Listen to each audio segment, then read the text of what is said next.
The 2020 KTM Duke 200 comes with a bodywork borrowed over from the Duke 250, so that means 390's body minus the LED headlamps or the TFT console. Basically a balance between looks and affordability, especially since now that the Duke 250 comes with LED headlamps, they could upgrade the 200 with some newer parts. Of course, the seat height is still lower than the 390 at just 818mm, but the lower seat height with the BS6 compliant low slung exhaust affects the ground clearance adversely. At 155mm of ground clearance isn't enough for Indian speed breakers, especially when you're riding with a pillion. And that's a major flaw in this design, but it gets better from there. The new bodywork increases front end feel with better ergonomics and wider seat for both the rider and passenger. Dodging a few potholes and filtering through traffic is going to be easier with this one.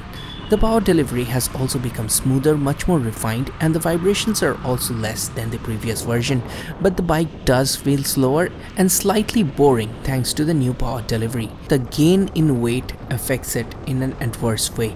We've come a long way forward from the 2012 KTM Duke 200. KTM's evolution has been quite remarkable compared to the sticker kit new edition bike sales strategy taken by several Indian manufacturers, and that's why I ride these bikes every year and find something new about them. The softer suspension with the lower ground clearance will hamper the Duke's off-road ability, but bad patches of road feel pretty good on this motorcycle. They absorb the shock at the same time the bike's handling doesn't get affected, so they've managed a very good compromise between a softer suspension and handling. If off-roading is your primary objective and long-distance touring, you do have the upcoming Duke 250 Adventure, so I guess KTM focused this motorcycle more on the city, and with the lower seat height, shorter riders will be happy as well. Braking has always been the strong point of the KTM's. The 300mm 4-piston calipers up front on the single disc do most of the braking, with the welcome addition of the dual-channel ABS system. KTM cares for the safety of its customers. Last year we had the introduction of single channel ABS, and this year they've upgraded it to dual channel ABS on the KTM Duke 200. The MRF tires are mediocre. I mean, they're okay, but I would rather switch to the Apollo Alpha H1 tires, and KTM could probably make an alliance with them. Overall, fit and finish and paint quality has improved in 2020, and the bike now feels like a much more premium product. This we had already noticed while reviewing the 2020 KTM Duke 390, in which you guys have given a lot of support, and it was my last review before the lockdown. Anyways, the motorcycle now comes with a price point of 1.77 lakhs. So you guys can let me know in the comment section below whether you guys are happy with this motorcycle at this price point. A lot of people are considering about touring on this motorcycle since it comes with a new bigger fuel tank. I would like to mention that 80 to 90 kilometers per hour cruising speed is very easy on this motorcycle. It also has a 6th gear, which is very useful in the highway.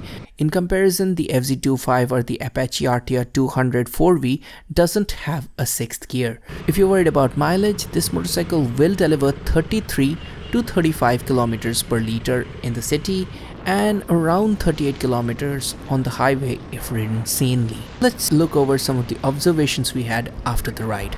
So we've been riding the 2020 KTM Duke 200, and KTM has been listening to the fans. When we reviewed the bike last year in its old kind of bodywork, the first and foremost request and question was, when will this come in the new 390's bodywork? And the first assumption I had is that KTM will not give this bodywork, but they listened to the fans and gave it the 390 styling. That has the good part that you now look like you're owning a much bigger bike, but it comes with the disadvantage that the bike has gained quite a few kilograms. It's now 153 kgs, and that's going to affect the performance, which was what I was afraid of. Being a purist and having owned the 2013 KTM Duke 390, which had one of the best power to weight ratios, I was still hoping the Duke 200 to retain its old bodywork, but what's done is done, and now only the Duke 125 comes with the old bodywork, and maybe in future we would see that as well in the new bodywork. But I'm not really a fan of that, because that will again hit the power to weight ratio. So when we were riding this bike, I initially have to say that you don't really feel that it's a much slower bike than the previous bike, but it is a bit slower. There's been a little bit of difference in the power delivery, the throttle response.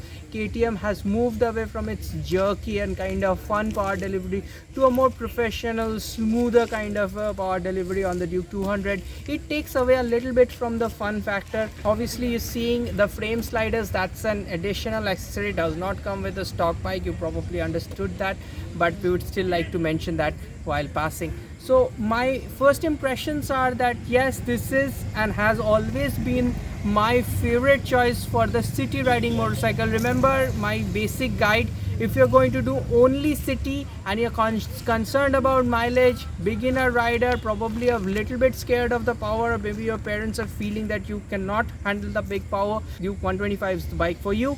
But if you're doing a little bit of city and highway, then the 200 definitely makes a lot more sense. In a previous version, it was more of a city bike, but now with the 13.5 liters of fuel tank, I would say this has become a more capable tourer with around 450 kilometers plus range and with the bigger pillion seat. So this is going to be more appealing to the touring audience, though there are a lot of other options like the upcoming Duke 50 Adventure that's going to cater to the dedicated touring audience. But I do feel that the 2020 Duke 200 feels much better for as a touring bike. It has improved because of this wider seat and the improved ergonomics with the larger fuel tank. So those are all positives. The weight gain, as I mentioned, is the negative. So overall impressed with this bike. There is a little bit of like performance loss which was expected, but cannot really fret about it that much. So that's the first impression. We did not get to do the full high-speed testing today, so we'd probably come back for that on a separate day. But do let me know whether you're happy with this change or whether you wanted the old bodywork with a little bit more performance. I am personally kind of a little undecided on this, but definitely for the touring audience, I feel this is a step in the right direction. So KTM's definitely listening to the fans, and I hope you guys also listen to me. Hit that subscribe button, and hope to see you guys on the next video.